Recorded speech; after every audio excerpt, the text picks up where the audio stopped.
Thank you so much, Moderator. This is Benjamin Bodia, Executive Officer for the California Acupuncture Board, and we are ready to begin the committee meeting, licensing and examination. Chair Chan, if I may introduce a new employee with the California Acupuncture Board, David Brugman. He will be conducting roll upon your request. Thank you. Hello, this is David Bruggeman. As I call the roll, would you please unmute and indicate that you are here? Kitman Chan.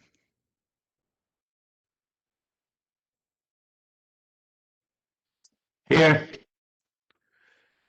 Yongping Chen. Here. Thank you. I show that both committee members are present and we have a quorum.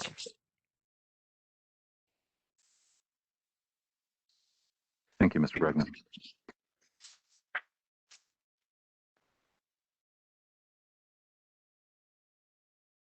Hello? Chair Chan, the floor is yours. Yeah, okay. Thank you for everybody to come in this morning and have the WebEx teleconference for the for this committee meeting, and this is a really special time for the board. And even we since the last year, we don't have the held a meeting in sit together. So, and I very appreciate it, and everybody, and in the management, and Ben, and also the the board employee, and they are holding this meeting and make this material, meeting material available to each member of the board. And I really thank you for your hard work. And right now, and the first item, and I'd like to know, and any public has some kind of item is not in this, some comment on the item is not on the agenda, and please speak up, and the time, please try to control at 2 minutes. Thank you. All right, this is the moderator, and at the direction of the committee, I have opened up the Q&A feature for public comment. Members of the public, if you would like to make a comment for items not on the agenda, please click that icon with a question mark within a square located at the bottom right-hand corner of your WebEx screen. We're currently sharing instructions on the screen for your reference, and in the Ask field, typically in the lower right-hand corner of your WebEx screen, please type, "I would like to make a public comment," and send to all panelists. I'll go ahead and pause a moment to allow the public time to access the Q&A panel and submit their requests.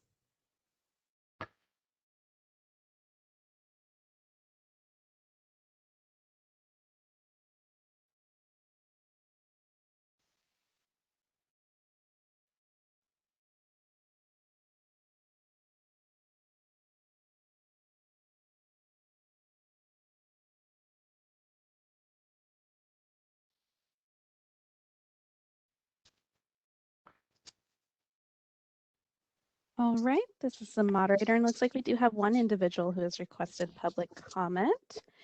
Individual identified as Mary Schultz. I'll be unmuting your microphone now, and you'll be given 3 minutes to speak and a 30-second warning. I am unmuting your microphone now. Hello, my name is Mary Schultz, and I just wanted to make the public comment about the California licensing, and I wanted to ask what was going to be done for California licensees regarding the NCCOM request for possibly being one of the tests for California licensees. That's all.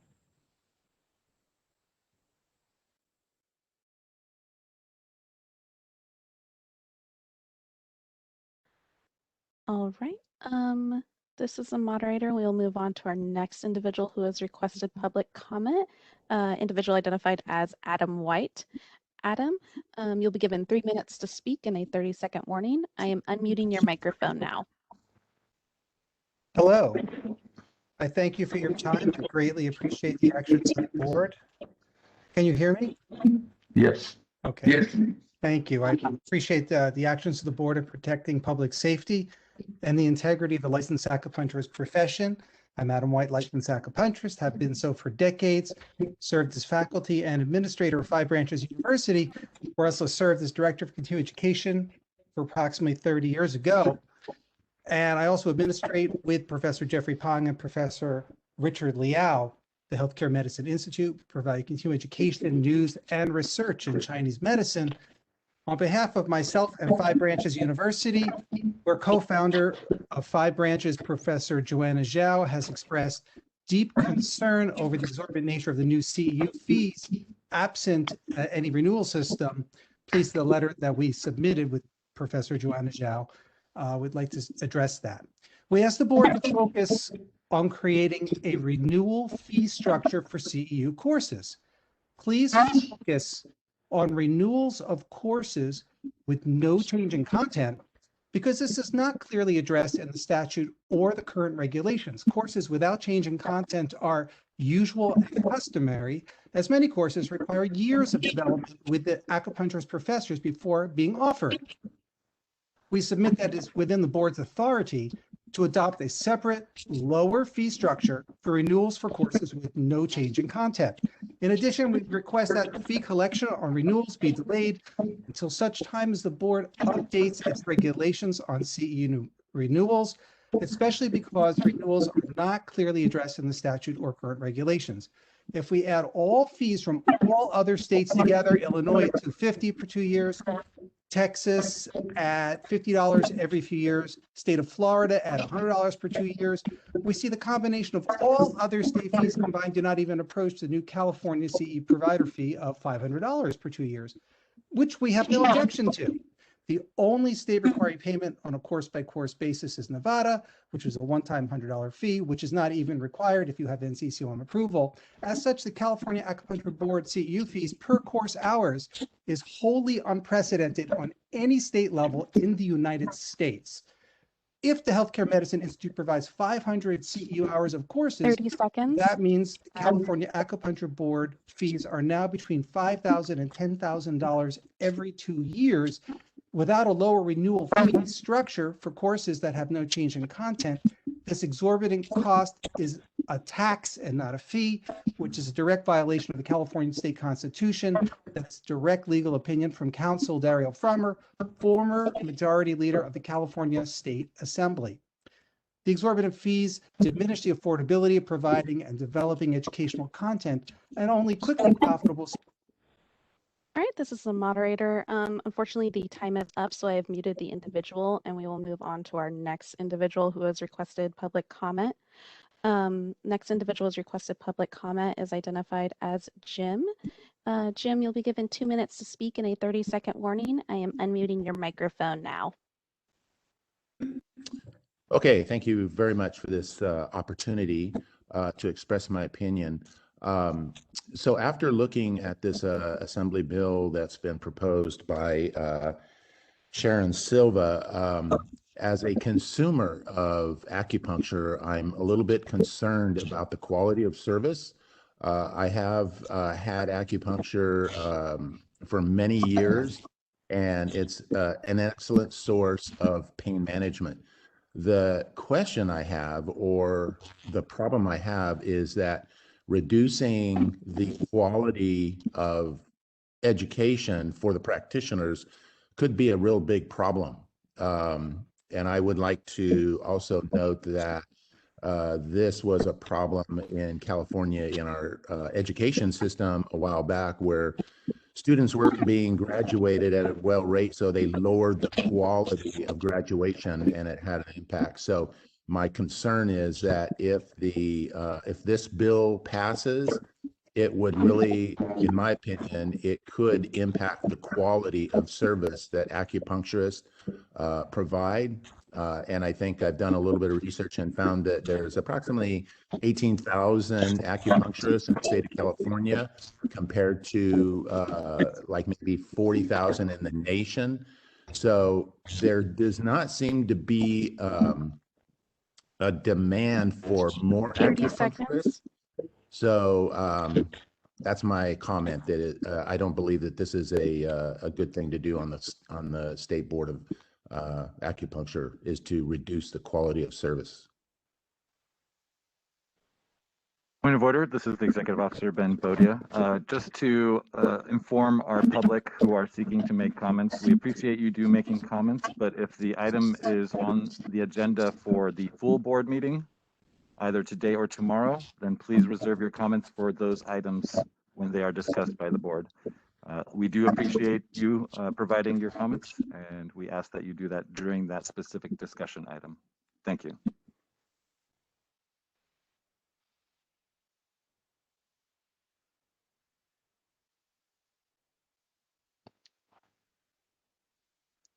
An additional advisement is we are only taking one comment per commenter. So please provide your comment concisely to make the 3-minute allotment. All right, this is the moderator, and it seems like we do not have any further requests for public comment. Would you like me to close that Q&A panel? Please. All right, Thank the you. Q&A panel is now closed. Is it? Thank you, Kip. Yeah, don't.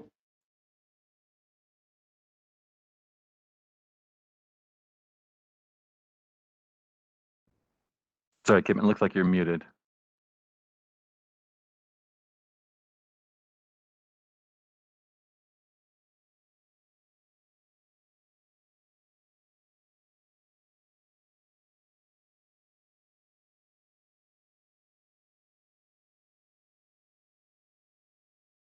Can we do another mic check? It looks like you're still muted.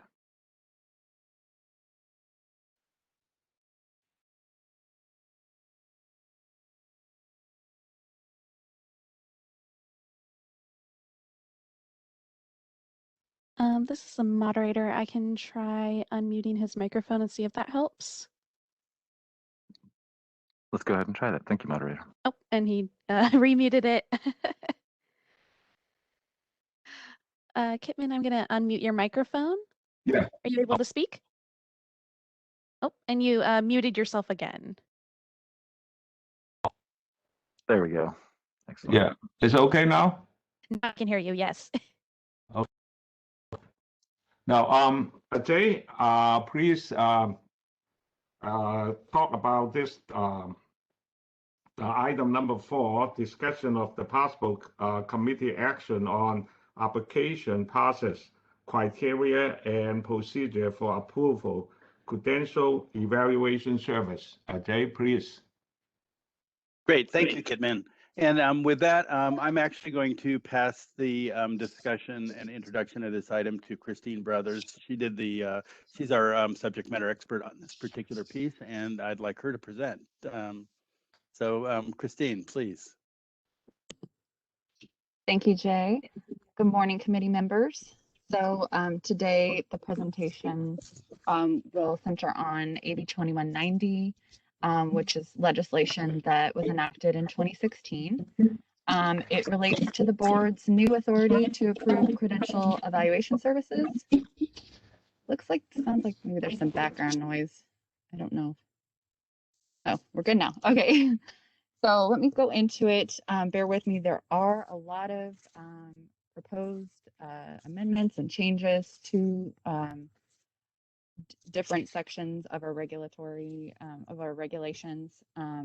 So just a bit of background on Assembly Bill 2190. It was the Acupuncture Board Sunset Review Bill extending the operation of the board and authority to appoint an executive officer to January 1st, 2019. Substantively, it made changes related to the board's approval of educational training and clinical experience received outside the United States. The legislation arose from the board's joint review by the Senate and Assembly Business and Professions Committees. The legislative changes were derived from the recommendations by the committee's staff background paper. Historically, the board has never had authority to approve programs or schools outside of the United States. Under Business and Professions Code Section 4927.5, the board has authority to approve curriculum offered by domestic schools, that are accredited by the Accreditation Commission for Acupuncture and Oriental Medicine, or ACOM, or have pre-accreditation status by ACOM and received full institutional approval from the Bureau of Private Postsecondary Education. Since ACOM also does not accredit schools outside of the US, there was a need to provide more of an authentication process for foreign education. Amendments to BPC Section 4939 ensure the board has the specific authority to utilize educational credential evaluation services to provide a way for applicants who obtained education from outside the US to obtain equivalent credits.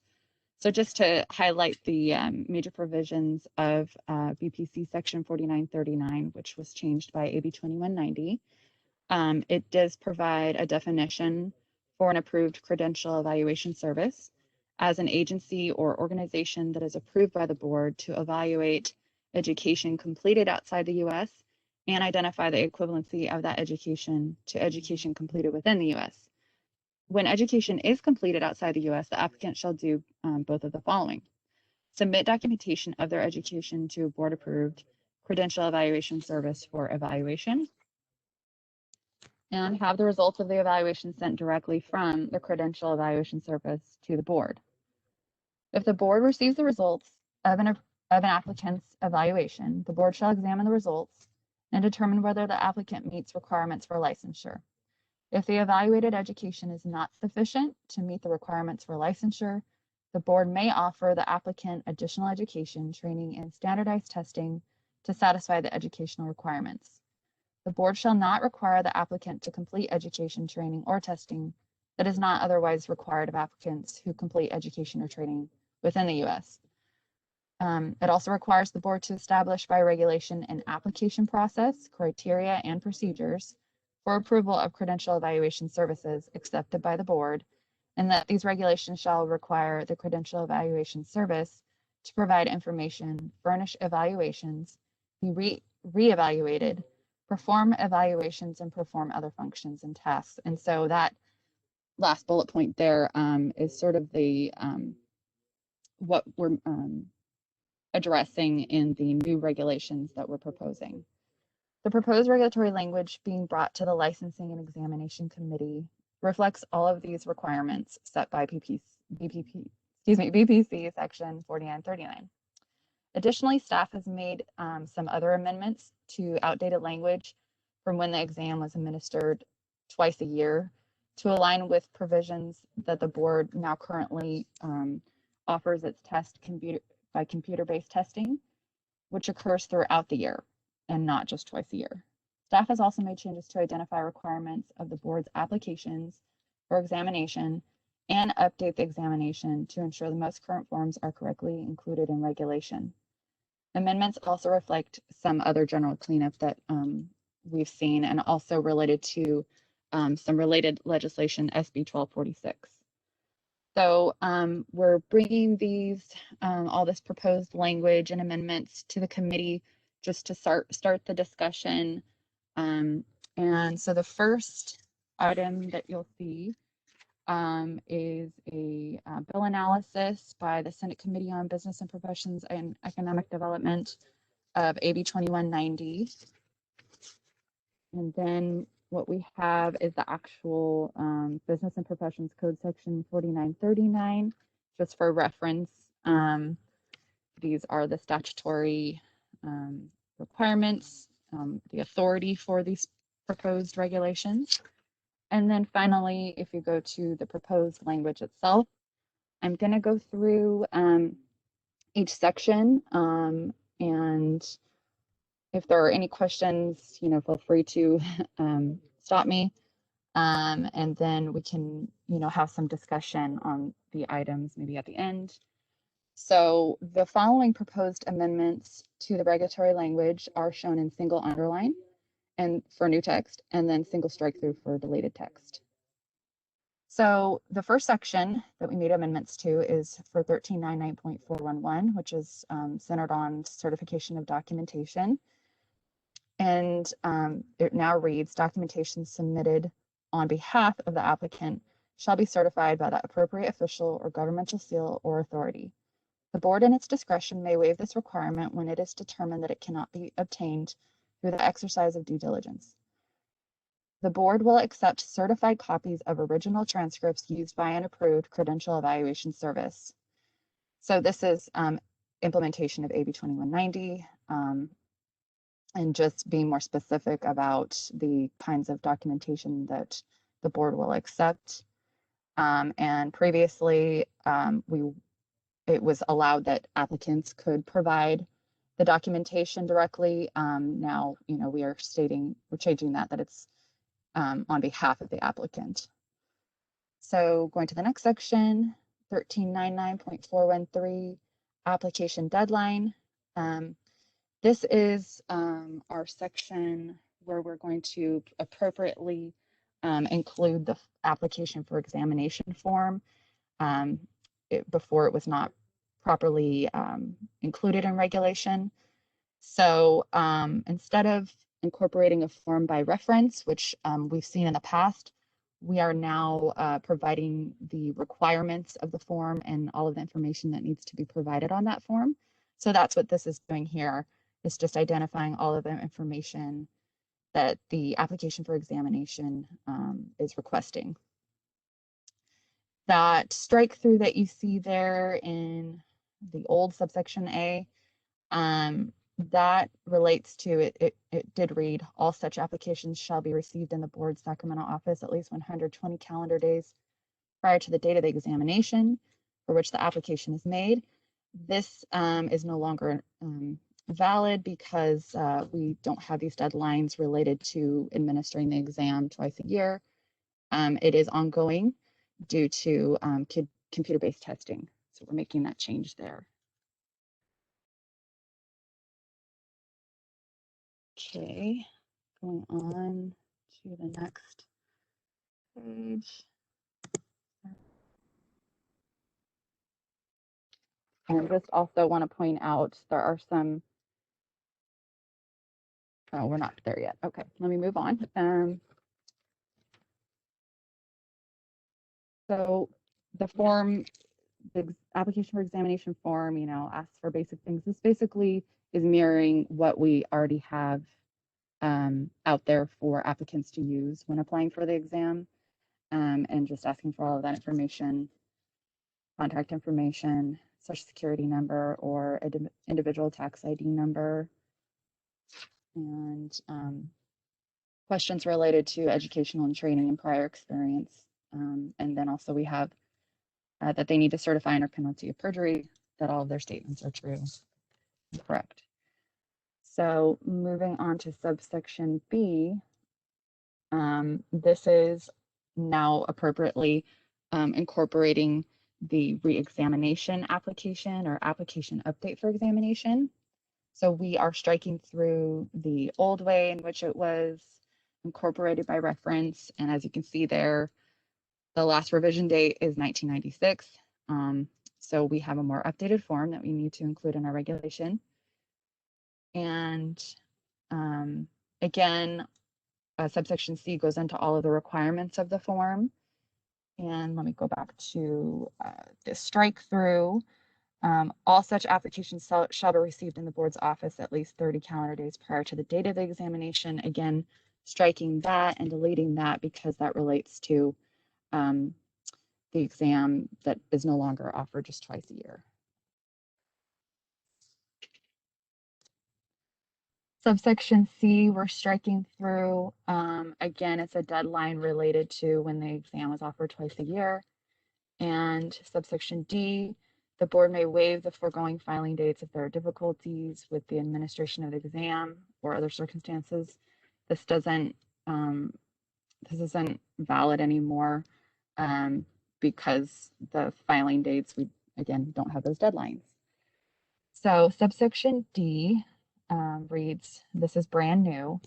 All transcripts and supporting documents from qualifying domestic educational institutions shall be original copies certified by the registrar of the institution, sent directly from the institution to the board's offices in an unopened sealed envelope.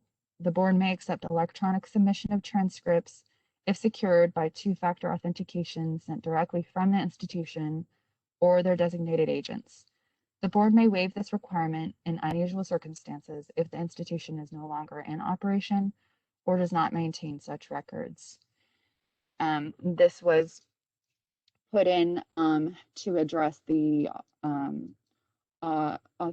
authenticity of documents that come directly from the educational institution, and just identifying how we will accept that. We do know that electronic submission of transcripts, that's reality, especially during this pandemic. So we needed to address how can this the mode of transmission be secure. So we are offering that it be a two-factor authentication. That may be a password and email, or maybe text message and fingerprint provided to the board. I don't know if there's any discussion or way in that we could get from educational institutions if this would work for them. I think we're basing it on how we're seeing it now. So moving on to 1399.414, denial of applications. And I've been told that this doesn't come up too much in terms of people requesting a re-review of a or reconsideration of a rejection or denial of application, just because it's really black and white. They didn't meet the curriculum, so there's not much to contest, but we are providing a platform or a process in which they can do that. So subsection A now will read, any applicant whose application to take the licensing exam is denied may submit within 15 calendar days from the date of rejection a request in writing that their application be further evaluated. The board shall respond in writing to the request within 15 calendar days from the date the request is received. We made some changes to, instead of it saying be presented to the board, as that is a little unclear. Does it go directly to the board, the body, or to staff? And the way that we've been doing this in the past is that it just go to staff. So we wanted to make that process more clear. And wanted to provide a time frame that the applicant can expect a response. So subsection B, if the board determines that an applicant has met the requirements for acupuncture licensure set forth under subsection A, paragraphs 1, 2, and 5 of section 4938, it shall approve the applicant for examination. This was some cleanup and specificity that we wanted to provide in this section, because originally it read that an applicant must be scheduled for the exam if they meet all of the licensure requirements, which is kind of logistically impossible, because the licensure requirements in whole include passing the exam and not being subject to denial, which would require a fingerprint background check. And we can't do those things until they have actually taken the exam. So we're just specifying the licensure requirements that we look for when somebody is eligible to take the exam. And that would be that they are, let me refer to 4938. I'm pulling it up. That they're at least 18 years of age and that they've completed their education and training, whether it be through a domestic educational and training program, tutorial program, or foreign equivalency, and that they have completed their clinical internship. So that's what that is, just some cleanup there. Subsection C, nothing in this section shall deny an applicant of their rights of appeal as afforded by other provisions of law. Just kind of, again, cleaning that language up a little bit. And then moving on to the next section, 1399.416, equivalent training and clinical experience qualifying for licensure. And the first set of amendments that you'll see is more related to related legislation from Senate Bill 1246. We did already do a regulatory package that was finalized and went through in 2017, I believe. But there's some areas that got missed. So this is one of them. So we're just cleaning up the language here. It now reads, for documented educational training, clinical experience to qualify for licensure under Section 4938 of the Code, an applicant from an approved training program shall document that such education and experience meets the curriculum requirements of Section 1399.434. We're striking through Section 1399.436 because that was repealed in 2017 as part of that regulatory package. And so that's no longer in existence. The curriculum requirements are housed under 1399.434. So we have now made subsections in this regulatory section. So subsection B states, all foreign trained applicants shall submit documentation of their education to a credentials evaluation service approved by the board pursuant to section 1399.416.1 for a course-by-course evaluation. This evaluation shall be sent directly from the board credential evaluation service to the board on behalf of the applicant. All evaluations provided to the board shall include certified copies of the original documentation along with the English translation. And this relates back to the mandates from BPC 4939. We're just implementing those requirements there through that subsection. And then subsection C, brand new. Each evaluation provided by a board approved service shall, and this is where we go into all of the different requirements of the actual evaluation that the board will accept. One, there must be originals furnished directly to the board in English via first class or priority mail. Direct electronic submissions secured by two-factor authentication may be accepted in addition to receipt of the evaluation by mail. Again, this is matching the secure two-factor authentication language that we used beforehand that we would accept from educational institutions. So we're kind of keeping it the same. And in addition, when we researched what NACIS evaluators are currently doing, it looks like they're, along with the evaluation being provided by mail, if there's slowdowns or whatever, especially due to the pandemic, there is some sort of secure electronic submission that is accepted and provided. So 2, affirm in a written statement that the evaluation is based only upon verified, authenticated original transcripts and degree certificates received directly from the educational institution or its governing body. 3, include the specific method or methods of authentication for the transcripts, certification, degrees, and other education evaluated for the purposes of the report. 4, include a report of each degree held by the applicant along with the equivalent degree offered in the U.S., the date the degree was granted, and the institution granting the degree. 5, include a listing of the course titles with the unit and hour equivalents for each course listed in chronological order without categorization, extra emphasis, or distinguishing formatting for any of the courses listed. Provide the total number of units completed and evaluated by the service. Include certified copies of all original documents submitted. Identify the primary evaluator at the service. Include name or names of the applicant as shown on the transcript submitted, as well as the name under which the applicant requested the evaluation. 10, include the following disclaimer.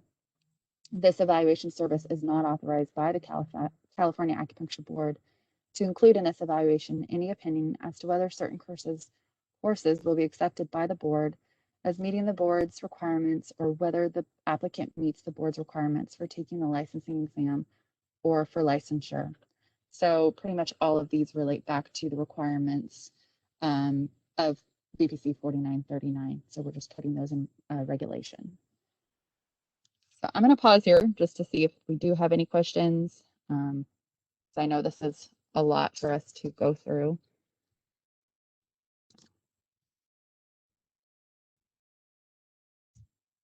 Looks like there aren't any, so I will go ahead and continue.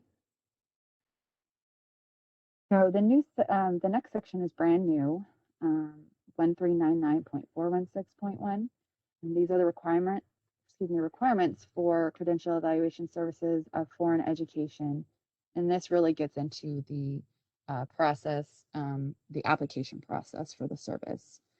So A, to receive and to maintain board approval, a credential evaluation service or just service shall submit a completed application provided by the board. The application for a service to apply for board approval described in subsection A shall request the service provide the following information. And so here's where we identify the information in which the application form will require. They have to provide all of this information here. So we'll have the direct contact information for staff member and for the organization itself, the service. And so that's all spelled out there and identified there. And then also we're going to require a copy of the service's credential evaluation policy, a complete list of terminology and evaluation terms used in producing the service's credential evaluations, or a detailed description of the specific methods utilized for credential authentication by the service, list of at least 3 accredited colleges and universities or other licensing agencies currently using its services, along with a contact person at each institution, resumes or curriculum vitae for each evaluator and translator containing biographical information, including a list of languages spoken and years in service, 3 sample evaluations that complies with the requirements of section 1399.416 subsection C, and also an organization chart showing the ratio of senior staff members to junior staff members not to exceed a 1:5 ratio. That paragraph right there, paragraph 8 requirement, that's something we actually borrowed from Board of Accountancy. So this might be something for the committee to really think over if this is something that we want to keep in, because it is not required by the statute, but and I'll get into a little bit more, maybe what value that does bring, and maybe a con that it could also bring. So, or negative. So moving on, the application for a service to apply for board approval described in subsection A shall request the service certify the following information. So these are items that on that form when applying for board approval that they would actually certify. They have to certify that the service is a member of a nationally recognized foreign credential association, such as but not limited to the American Association of Collegiate Registrars and Admissions Officers, ACRO, and the National Association of Credential Evaluation Services, NACES. The service, they must also certify that the service maintains a complete set of reference materials. The service's references are adequate to prepare complete, accurate evaluations. The service's references are the most current editions available. The service has or agrees to establish within 30 calendar days, or excuse me, it doesn't say calendar, within 30 days of board approval, a minimum 6-year document retention policy. And the last one, when renewing, indicate if anything disclosed in the prior application has changed. Right now, we don't have a separate renewal application that we're proposing. So that might be something we maybe need to explore further. If we are requiring that they renew, can it be done through the initial application form, or do we need to develop another form? And if that is the case, then we would need to identify the requirements of that form. So that might be further amendments down the road, but just something to think about. Subsection D, the application for a service to apply for board approval described in subsection A shall request the service certify and furnish the following information: a copy of the service's current written procedures for identifying fraudulent transcripts and certify on the application to the service's compliance with that procedure. A copy of the service's appeal procedure for applicants and certify that the service is in compliance with that procedure on the application. 3 letters of reference from public or private agencies that have worked with the service. statistical information on the number of applications processed annually for the past 5 years. The service shall have at least one senior staff member with not less than 5 years of foreign student college admission experience or closely related credentials evaluation experience at all academic levels to provide the requisite understanding to properly evaluate each program that an applicant will submit that the service is verifying. So this is just tying back into the organization chart that we would require them to provide. It stems from this requirement here, that there at least be one senior staff member with at least 5 years of experience doing these kinds of evaluations or educational experience.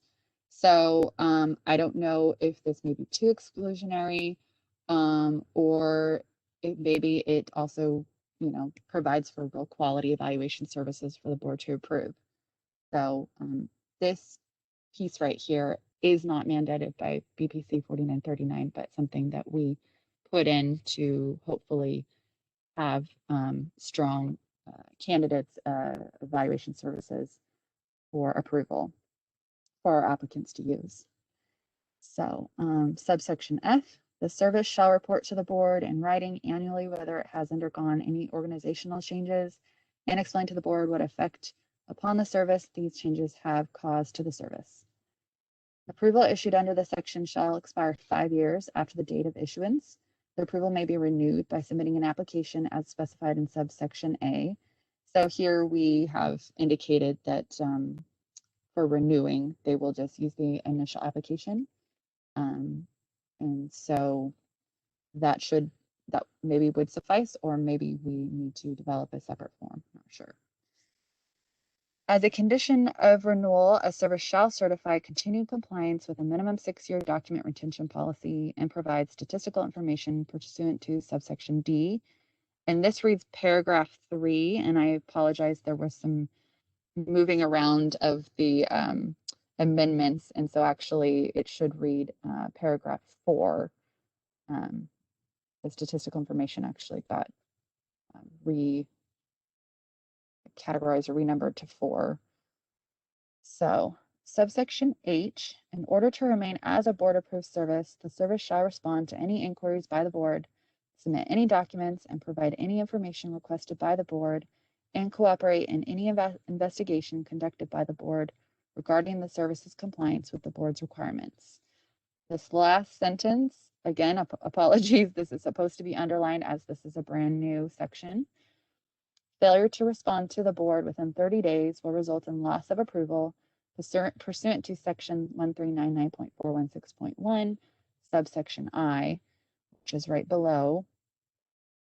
So that's just saying, if a service does not respond to the board for, questions or investigation within those 30 days, then they lose their approval. Subsection I reads, approval may be withdrawn at any time if the service fails to comply with any of the requirements of this section or furnishes any false, inaccurate, incomplete, and/or misleading information to the board.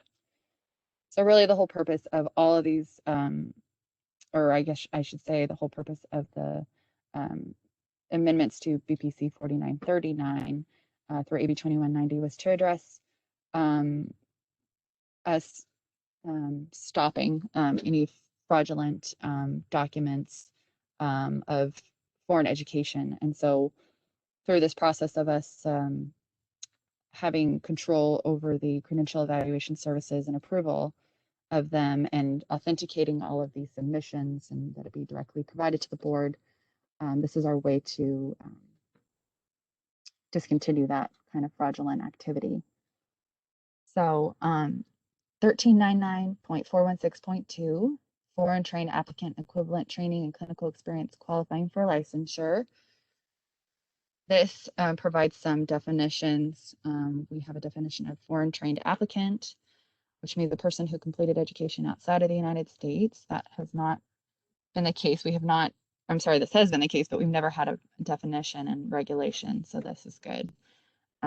2, credential evaluation means an evaluation sent from a board approved credential evaluation service to the board as required by 16 CCR 1399.416.1, subsection C, all foreign trained applicants must have successfully completed equivalent coursework to the coursework set forth under 16 CCR 1399.434, and that points to our curriculum requirements section. Subsection B states, once the board has received the foreign trained applicant's credential evaluation report, the board shall examine the results of the report to determine if the foreign trained applicant is eligible to take the licensing exam. If the foreign trained applicant does not meet the educational requirements set forth in 16 CCR 1399.434, the board will notify the foreign trained applicant that the foreign trained applicant may complete additional courses or training to allow the foreign trained applicant to qualify for the licensing examination. The foreign trained applicant shall be responsible for determining and researching the best manner for completion of the missing courses or training. This is something that we already do, where we, if we receive an application from somebody who doesn't meet the curriculum requirements and the all of the requirements, we identify what is missing, and then they have that opportunity to address those items and complete the missing coursework. So this is basically putting this into regulation. The missing courses of training, if applicable, must be taken at the following: an educational institution with a board-approved acupuncture educational and training program as defined by section 449.27.5 of the code. The approved educational and training program shall not require the foreign trained applicant to complete any coursework beyond what has been identified by the list of missing courses provided by the board, or a private institution of higher education accredited by an accrediting agency recognized by the U.S. Department of Education and approved by the Bureau of Private Post-Secondary Education, or a public institution of higher education as defined by Education Code Section 66010. The other reason we're implementing this is because 4939 mandates that we do so. Subsection D reads, upon verification of completion of the missing courses, the foreign trained applicant shall be approved for examination.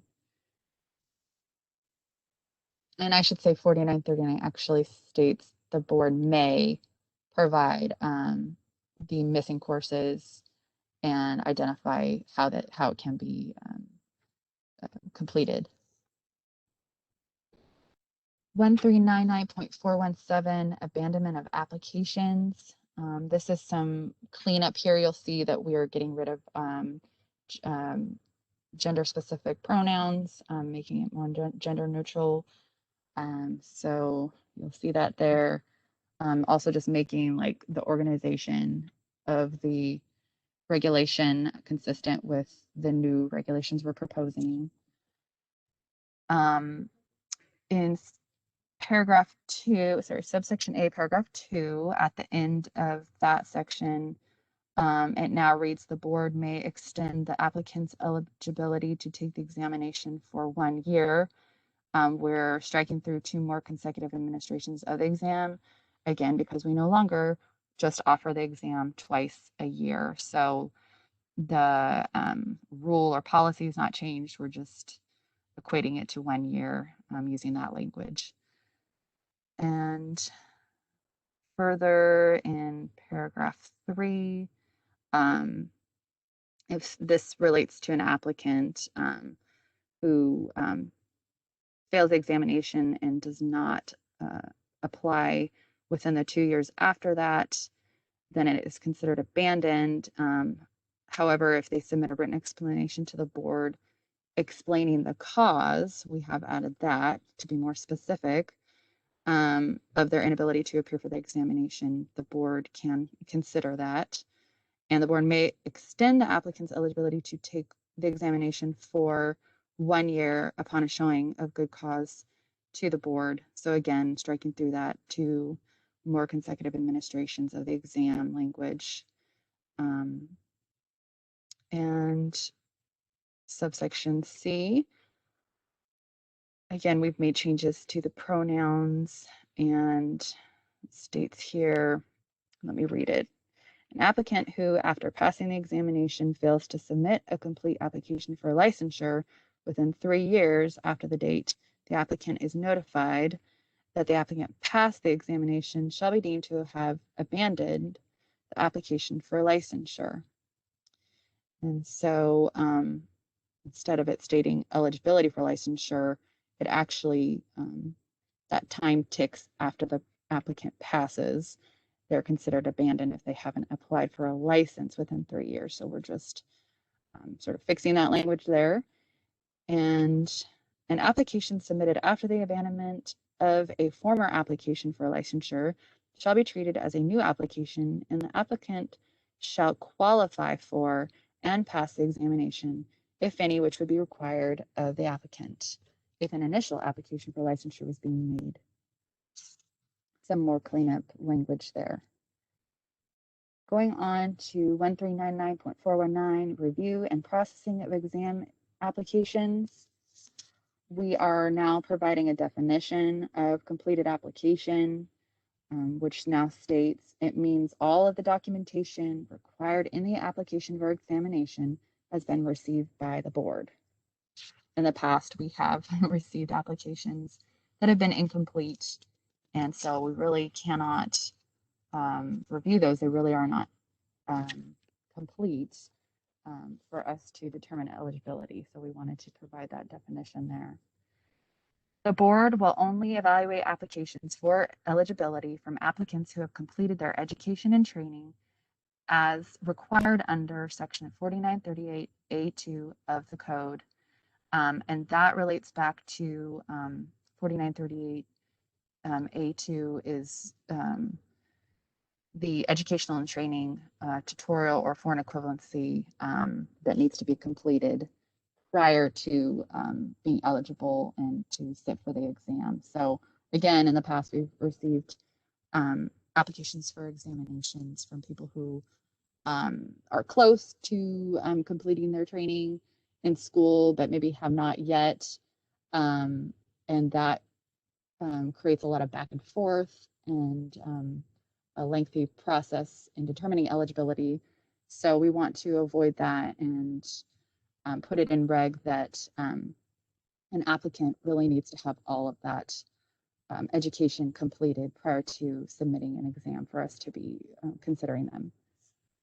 So subsection C, renumbering there, within 45 calendar days after receipt of an application for examination, the board shall inform the applicant whether the application is completed and approved, or that the application is deficient and what specific information or documentation is required to complete the application. Again, we're just doing some cleanup and more specificity. And all of these, the next few sections relate to the board's timeline for reviewing applications for examinations. The next section reads, an applicant will be notified of their eligibility for the examination within 45 calendar days of receipt of a completed application received by an applicant from an approved educational and training program or tutorial program. I think we just kind of did some reorganization of that, the wording of that. Subsection E is brand new. An applicant will be notified of the applicant's eligibility for the examination within 90 calendar days of receipt of a completed application received from an applicant who is applying for foreign equivalency. Apologies, that by, it just needs to be removed altogether. That is not existing language at all. And again, here we're providing that the board, it does take longer for the board to evaluate applications from foreign trained applicants. So we're building in double the time. So that's 90 calendar days to look at those. Subsection F, within 30 calendar days from the date the examination is administered, candidates will be officially notified of the results by the board or its designee, and if the applicant has passed the examination, will be offered upon payment of the specified fee and fingerprint compliance with section 144 of the code, a license to practice acupuncture. I've been told that when people pass the exam with the computer-based testing, it is, the results are, immediate, but this does provide that 30-day window just in case there was some sort of review that needed to take place. we are just putting into the regulation that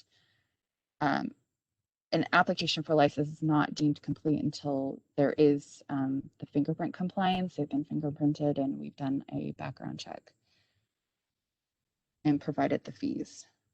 The next section, subsection D, we're moving because it relates to timeframes, again, that are no longer valid due to the test being offered ongoing due to computer-based testing.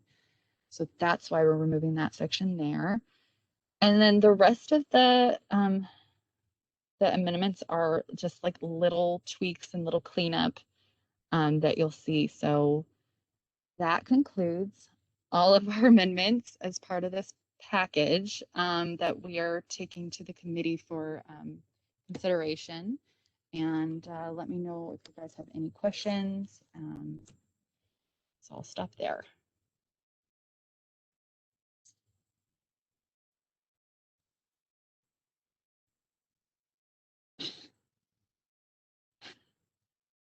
Chairman Chan, do you have any questions?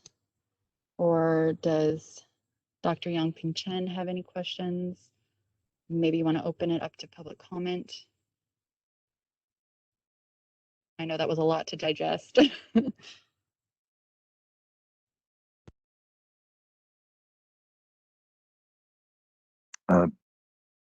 is the Executive Officer, Ben Bodia. Just a note, both members are still muted. If you could kindly just unmute yourself and state no comment, just so we have a clear direction. Or provide a comment. Thank you.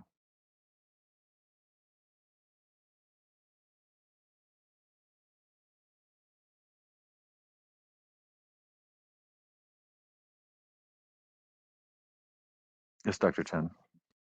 Thank you. I have a question, but before I ask, I really appreciate the board staff that has done so much for this specific topic. I can see we spend so much time to listen to this proposal, and I can imagine how much time you put on this issue. So I really appreciate it, and I think it's very, the proposal is very well written. And my question is, I wonder, how did the board approve or evaluate the equivalence of education obtained outside the United States before this implementation? So just say how have we conducted this job before? I can answer that, Dr. Chen. This is Ben Bodia. Prior to this language, and it's still in effect now as this language has not been approved, the requirement is that we have to use a NACES member. So any credential evaluator that has membership within the NACES group, and before it was the ACRO as well, which I believe Christine just mentioned is no longer functioning in this capacity. So we've always used NACES members, and what this process does, it was, as may have been previously mentioned, it was a sunset bill, and it actually scrutinizes even further by requiring these evaluators to attest to all these matters. And the board has worked closely with 2 evaluators to ensure that these kinds of requirements are indeed possible for them to satisfy. And also they've been very willing to tailor their evaluation specifically to acupuncture. So we're very grateful for that. And again, these are already approved NACES members, so this has been happening. We're just looking to tailor it specifically to those evaluators that are willing to address the board requirements. Okay, so thank you so much for telling me the background. And so right now, how many organizations? Sounds like two organizations of the educational credential evaluation services has been working with us.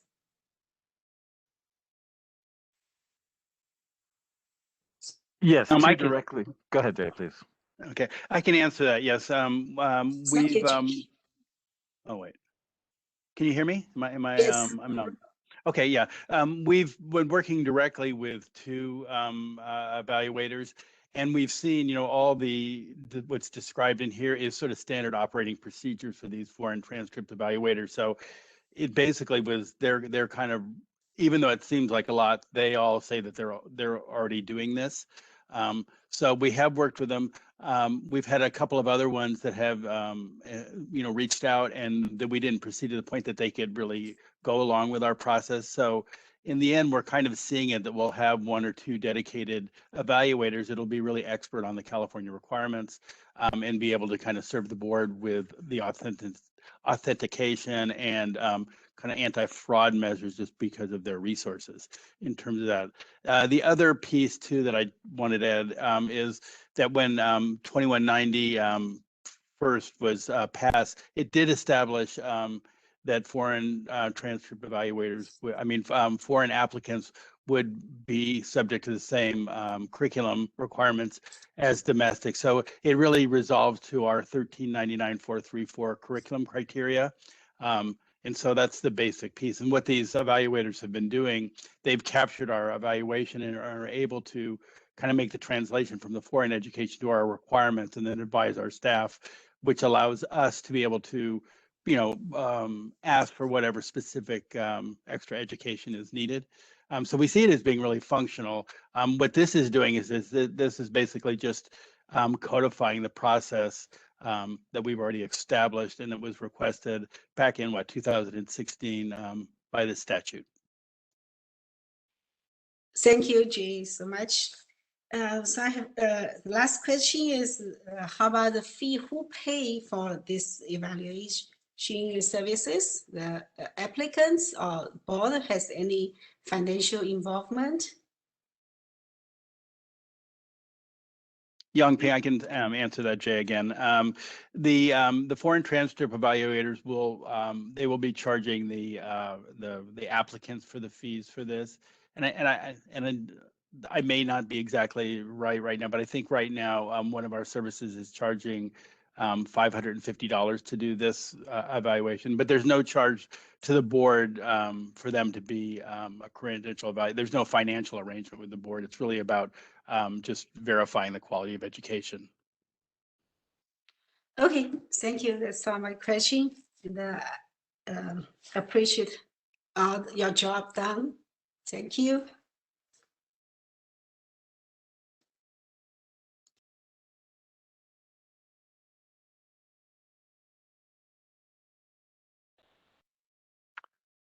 Any questions from you, Chair Chan?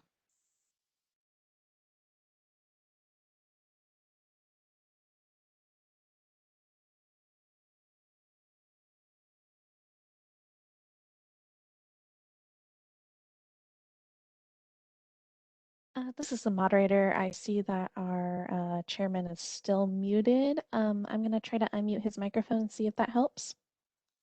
Thank you. Oh, looks like you just unmuted and muted yourself right back as soon as that happened, Chair Chan. If you could do it one more time, and we'll let you do it. There we go.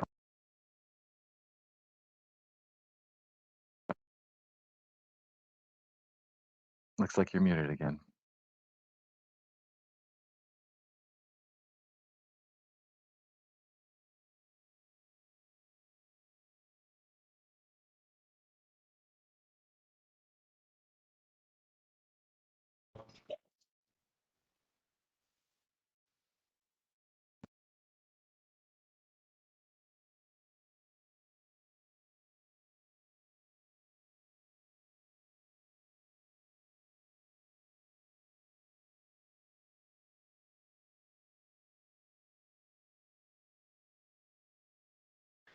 This is the moderator.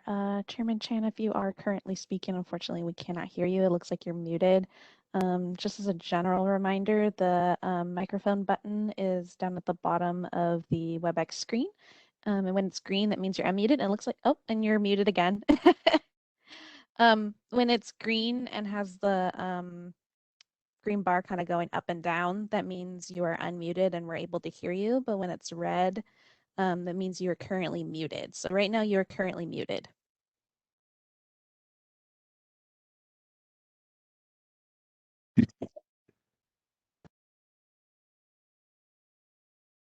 Hello? There we go. Hello, we can hear you. you. Oh, and you muted again. There you are. Yeah, did you hear me now? Now we can hear you. Okay, now, no further question. So the committee is going to recommend the full board for the consideration for the staff recommendation for the proposed change the language on this issue. And Dr. Chen, are you okay on that? Yes, Chairman Chen. This is Fred from DCA Legal. Prior to the committee making any type of decision, I would recommend that the topic be open to public comments. Okay. I mean, obviously, the committee can go ahead and get the motion on the table and then set it for public comment. But just one reminder that before any vote is taken, that the public be given a chance to give it its input. Okay, so right now it's open for the public comment, and please limit it for 2 minutes. All right, this is the moderator, and at the direction of the committee, I've opened up the Q&A feature for public comment. Members of the public, if you would like to make a comment on this item, agenda item 4, please click that icon with a question mark within a square located at the bottom right-hand corner of your WebEx screen. I'll go ahead and pause a moment to allow the public time to access the Q&A panel and submit their requests.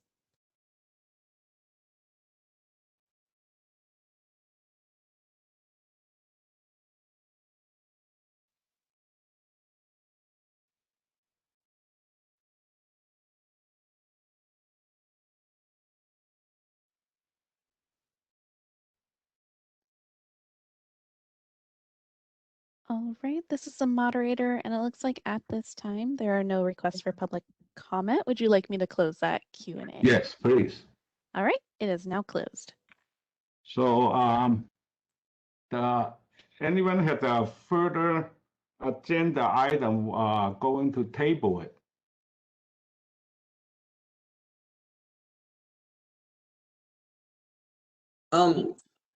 Sorry, this is Fred Chen, UDC Legal. Just for the last item, again, just for the minutes, did the committee make any decision? Or was it just more like a discussion and we're just moving on? So you want to make a motion for this? Oh, no, I was asking what was the committee do, for the record, is the committee Okay, the committee decide to recommend the full board for the consideration for the proposed the language change. And, okay. Then I would recommend that the committee first put a motion on the for the record and then take a vote. Okay. Put the motion on the table, open up public comments, and then take a vote. That way, it's clear in the minutes that the committee has made that decision. Okay. So it's open up for the public again, moderator.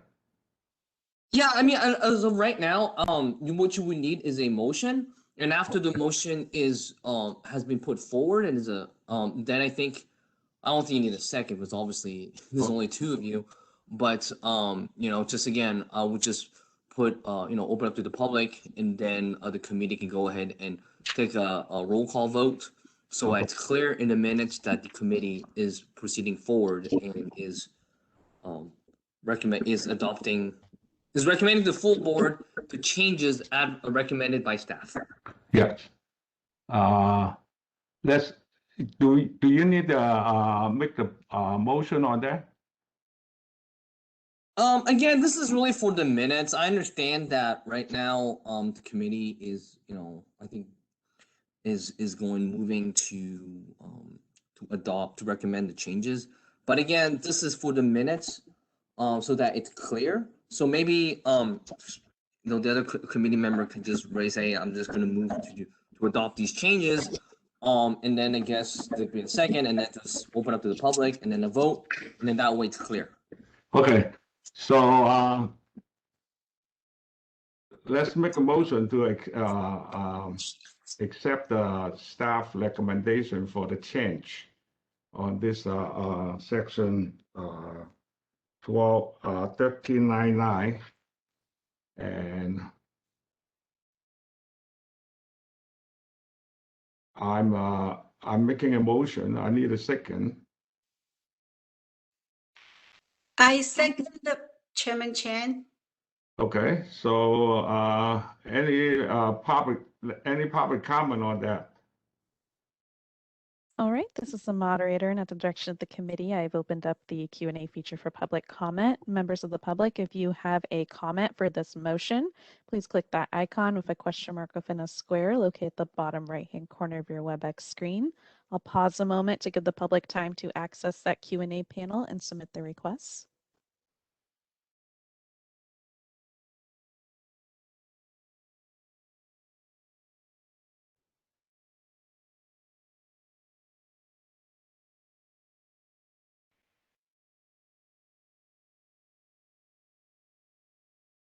All right, this is the moderator, and it looks like at this time there are no requests for public comment. Would you like me to close that Q&A panel? Yeah, please.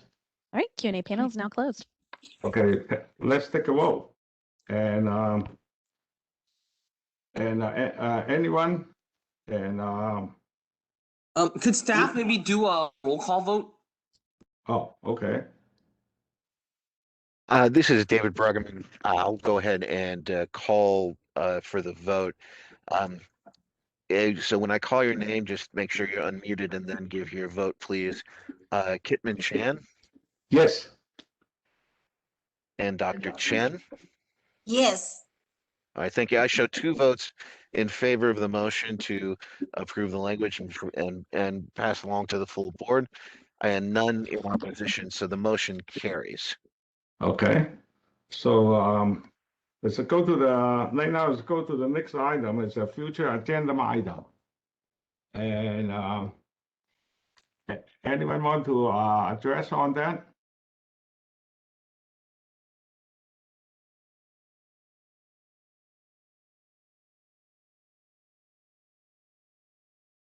We can go ahead and just ask if either you or Dr. Chen have any items that you would like to add, and then if you'd like to open it up for public comment for items, you can as well. Chairman Chen, I don't have any future agenda items in my mind right now.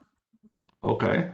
So let's open to the public comment. All right, this is the moderator, and at the direction of the committee, I've opened up the Q&A feature for public comment.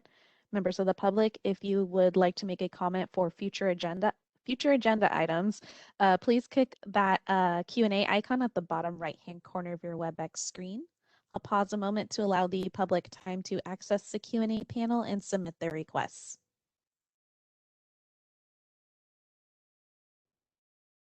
And point of clarification, this is just for items for the licensing and examination committee. Thank you.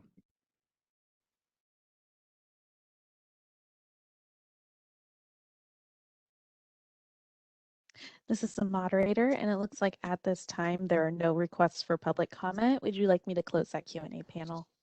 Yes, please. All right, the Q&A panel is now closed. So the meeting is adjourned right now. Thank you for everybody.